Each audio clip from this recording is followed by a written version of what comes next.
Fala, meus queridos! Tudo bom com vocês?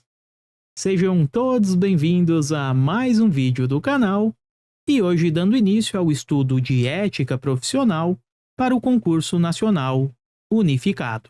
Analisaremos este conteúdo de forma totalmente esquematizada e resolveremos muitas questões de prova, ok? Mas antes de começar, alguns recadinhos. Se você puder deixar aquele like para fortalecer o nosso trabalho, eu agradeço demais. Estendo também o convite para que você se torne membro do nosso canal por R$ 4,99 mensais. Por lá terá acesso a vídeos exclusivos e aos nossos mapas mentais. Inclusive, as aulas completas do Decreto 1171 já estão disponíveis aos membros. E por fim, gurizada, deixaremos no primeiro comentário fixado deste vídeo uma playlist para o concurso nacional unificado, ok? Bom, recados dados, agora sim. Decreto 1171 de 94. Este decreto ele tem aplicação para os servidores do Poder Executivo Federal, do Poder Executivo. E estamos diante, basicamente, de um manual de instruções, tá? De um manual de conduta. Como o servidor precisa se comportar dentro e fora da repartição. É isso que analisaremos a partir de agora. Então, vamos começar. Nos itens iniciais, pessoal, encontramos regras deontológicas, facilitando a nossa vida. Temos regras da ética, regras comportamentais. Ou seja, como o servidor precisa atuar, qual o seu comportamento ideal dentro e fora da repartição. E no item 1, ou artigo 1º, encontramos a conduta do servidor. Pois bem, você, futuro servidor do Poder Executivo Federal, dentro do cargo ou fora do cargo, precisará respeitar algumas orientações, algumas regras, alguns primados. Essa é a palavra mais importante. Você precisa observar alguns primados, que são valores basicamente, tá? E os primados são os seguintes. Sempre aparece em prova isso daqui. O primado de zelo, de eficácia, de decoro, de dignidade e, por fim, consciência dos princípios morais.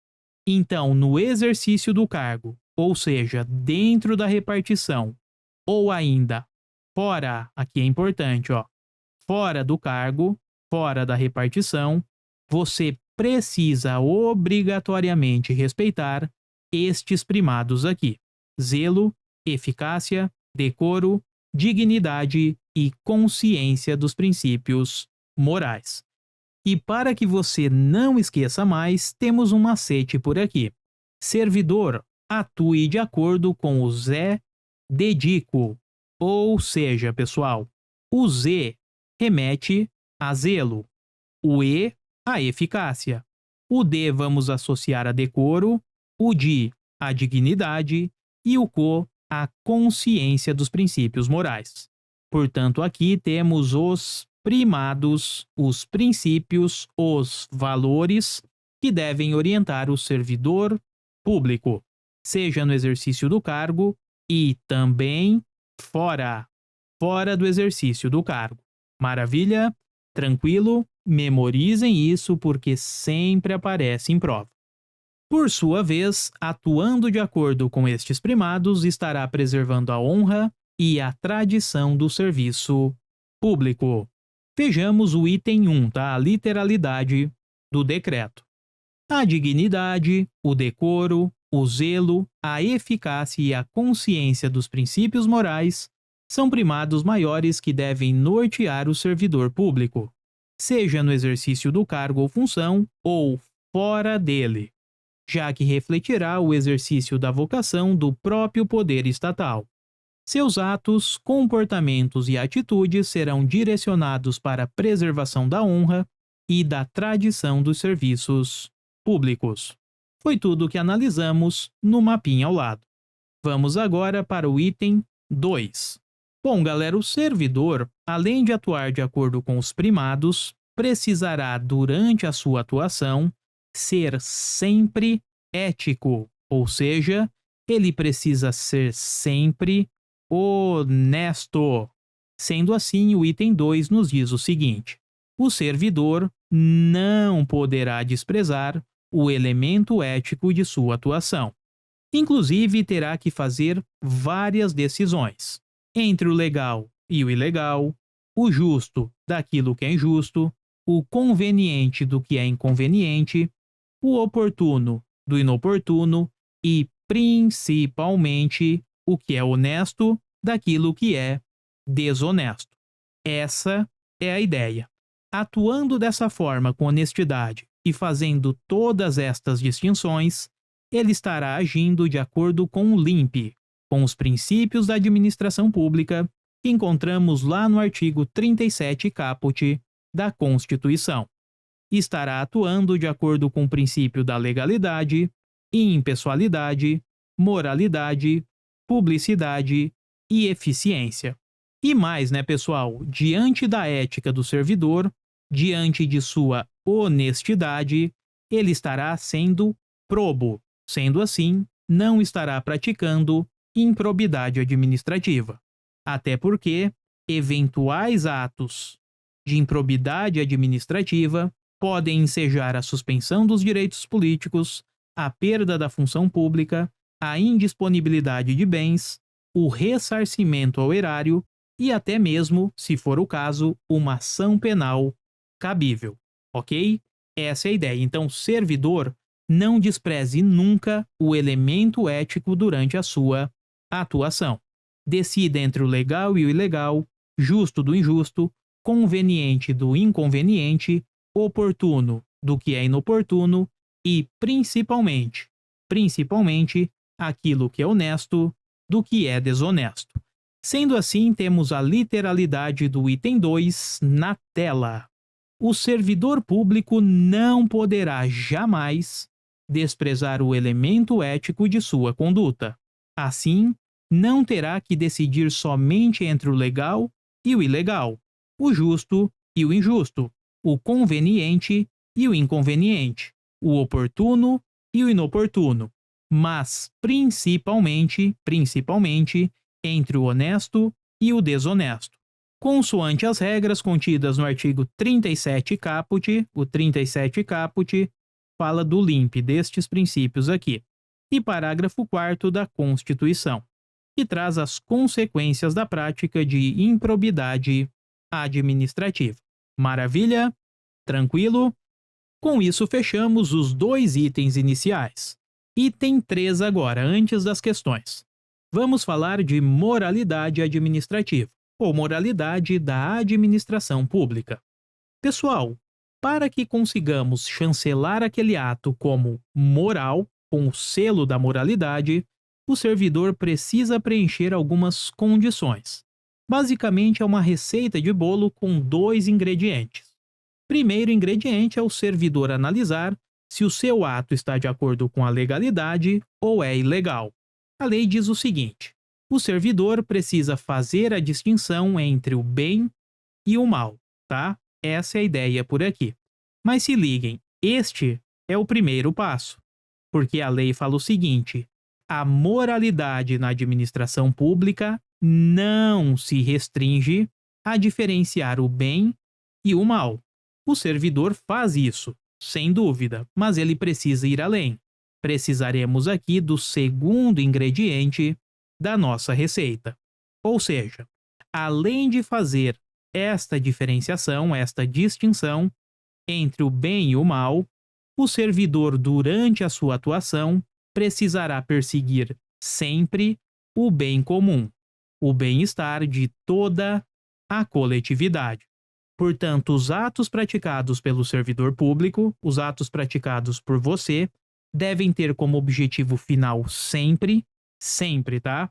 O bem-estar de toda a coletividade, o atendimento ao bem comum.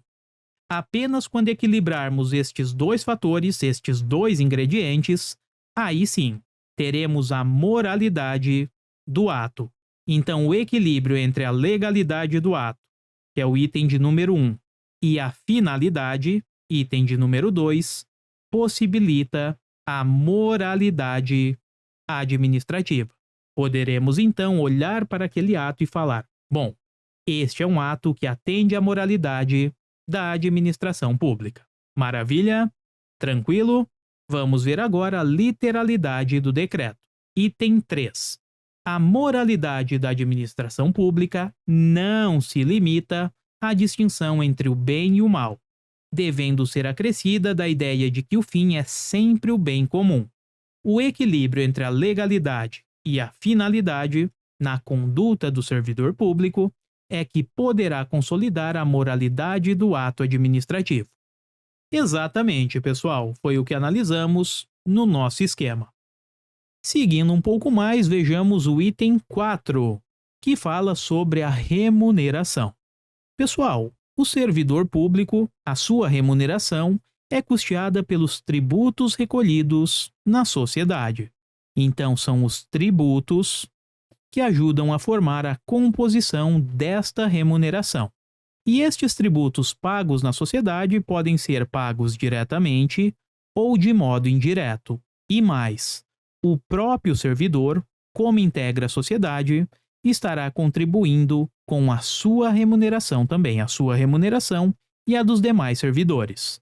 Portanto, a remuneração será custeada pelos tributos pagos na sociedade, de forma direta ou indireta, e o próprio servidor irá contribuir com a composição da sua remuneração. E se atentem só, se a sociedade está remunerando os servidores, ela precisa de algo em troca. Ela quer uma contrapartida. E a contrapartida é bem simples. Exigimos apenas que o servidor atue com moralidade. Ele seja ético, seja honesto durante a sua atuação. Desta forma, a moralidade na atuação do servidor é um elemento inseparável de sua finalidade.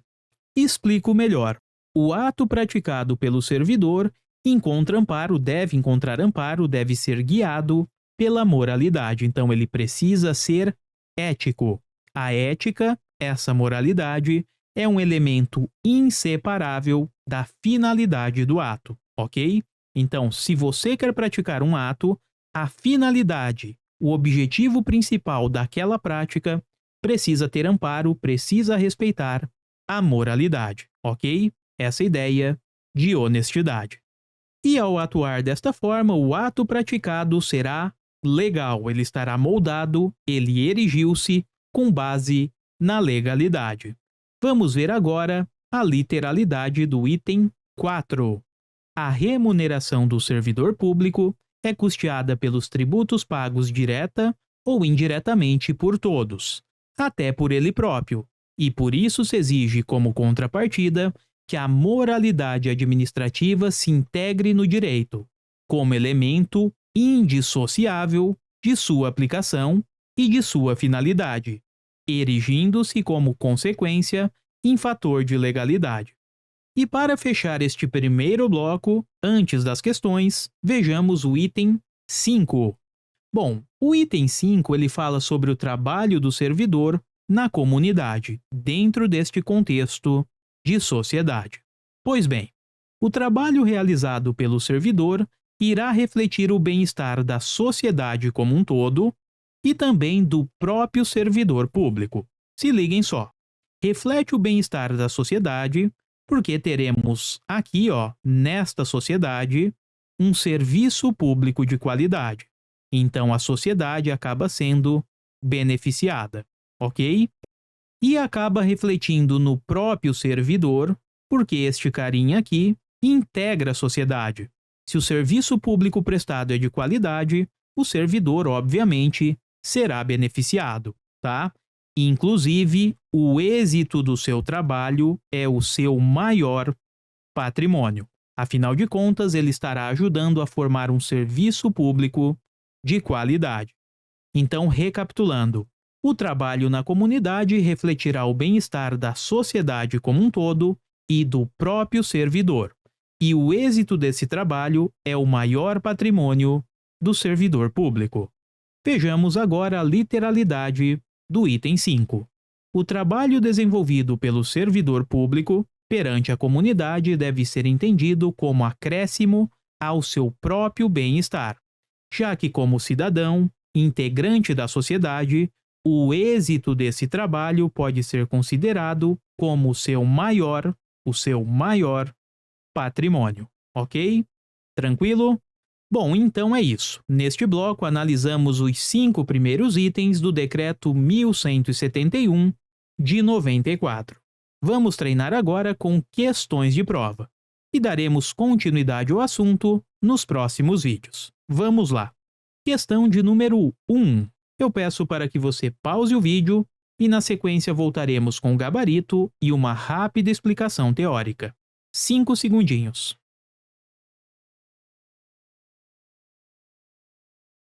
Pois bem, falamos nesta parte aqui, ó, e inclusive colocamos um macete. O servidor, durante a sua atuação, precisará respeitar estes primados aqui, ó, dentro e fora do cargo. Os primados são o zelo, a eficácia, o decoro, a dignidade e a consciência dos princípios morais. Bom, a prova colocou na letra B, paixão. Não temos no macete paixão. Letra C, comprometimento. Também não temos. Letra D, interesse imparcial. Não, pessoal. Então só podemos assinalar a letra A. Dignidade está aqui, ó, e é de fato um primado. Maravilha? Com isso, o gabarito, letra A, de aprovado. Avançando, questão 2. Pausem o vídeo e já voltamos. Vamos lá, pessoal. Vimos na parte teórica que quando o servidor atua de acordo com estes primados aqui, de acordo com o Zé Dedico, ele estará preservando a honra e a tradição do serviço público, sendo assim gabarito letra D de dado. Ao atuar desta forma, estará preservando a honra e a tradição dos serviços públicos, ok? Avançando, questão 3. Pausem o vídeo e avaliem se o item está certo ou errado. Vamos lá. Esta questão, o gabarito, encontramos nesta parte aqui, ó. O servidor não poderá desprezar o elemento ético de sua atuação, e ele terá que decidir entre o legal e o ilegal, o justo do injusto, o conveniente daquilo que é inconveniente, o oportuno do inoportuno e, principalmente, o honesto do desonesto. Então se liguem que o servidor ele faz várias distinções por aqui, ó. Não é apenas uma, tá? Várias distinções, sendo esta daqui a principal. A questão está falando o seguinte: o agente público não pode desprezar o elemento ético de sua conduta. Exatamente, está aqui, ó. Ele não pode desprezar o elemento ético de sua conduta. Até aqui, o item está certo. Vamos continuar. O que significa que ele deverá decidir somente, olha a restrição aqui, ó, somente entre o ilegal e o legal. Parou, pessoal. O servidor faz várias distinções: legal do ilegal, justo do injusto, conveniente do inconveniente, oportuno do inoportuno e, principalmente, o honesto do desonesto. Ele não faz, definitivamente, apenas esta distinção aqui, ó. Com isso, o item está errado, ok? Avançando, questão 4. Pausem o vídeo e já voltamos. Vamos lá, pessoal. Temos aqui, ó, a moralidade da administração, ou moralidade administrativa. Vimos que para alcançar esta moralidade, o servidor precisa preencher algumas condições. Falamos em 2 ingredientes, né? A grosso modo. Temos o seguinte: o servidor ele faz a distinção entre o bem e o mal. Esse é o primeiro ponto. Temos também que o servidor ele precisará atingir sempre, durante a sua atuação, Então, a finalidade do seu ato precisará ser sempre o bem comum, ou seja, o bem-estar de toda a coletividade. Reunindo estas duas etapas, aí sim, poderemos pensar na moralidade do ato praticado. Foi o que vimos neste esquema aqui, né? A moralidade da administração pública não se restringe a diferenciar o bem e o mal. O servidor tem essa postura sim, porém ele precisa ir além, pessoal. Ele precisará também, durante a sua atuação, atender o bem comum, então ele deve mirar o bem-estar de toda a coletividade. Aí sim, equilibrando estes dois passos aqui, ó, etapa de número 1 com a etapa de número 2, teremos a moralidade do ato. Sendo assim, vamos ao gabarito. A moralidade da administração pública se limita, pode parar, é não, aqui ó, não se limita. Letra B, não se limita à distinção entre o bem e o mal, até aqui, perfeito. Devendo ser acrescida da ideia de que o fim é sempre o bem comum. Maravilha, localizamos o gabarito. Avançando, vamos para a nossa última questão. Banca FGV. Pausem o vídeo e já voltamos.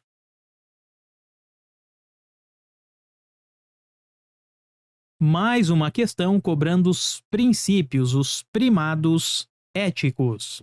Pessoal, basta que você conheça este macete aqui, ó. O nosso queridíssimo Zé Dedico. O que está no macete é um primado, é um princípio ético, e o que está fora do macete, obviamente, não é, tá? Então vamos lá. Temos zelo, eficácia, decoro, dignidade e consciência dos princípios morais. O item 1 fala em dignidade, legal, decoro e zelo. Item 1 está correto. Item 2, cortesia, não temos cortesia. Eficácia temos e consciência também. Mas o item 2 errou nesta parte aqui, ó. E o item 3 fala em eficiência, não, temos aqui na realidade eficácia, tá? Equidade também não e legitimidade está errado. Com isso, o que sobrou aqui como gabarito é a letra A de aprovado. Somente o item 1, este daqui, ó, está correto. Bom, pessoal, então é isso. Assim fechamos a primeira aula de ética para o concurso nacional unificado. Eu espero que você tenha gostado e em breve voltaremos com a continuidade deste tema e outras disciplinas também. Desejo a todos bons estudos, fiquem com Deus, até a próxima e eu fui!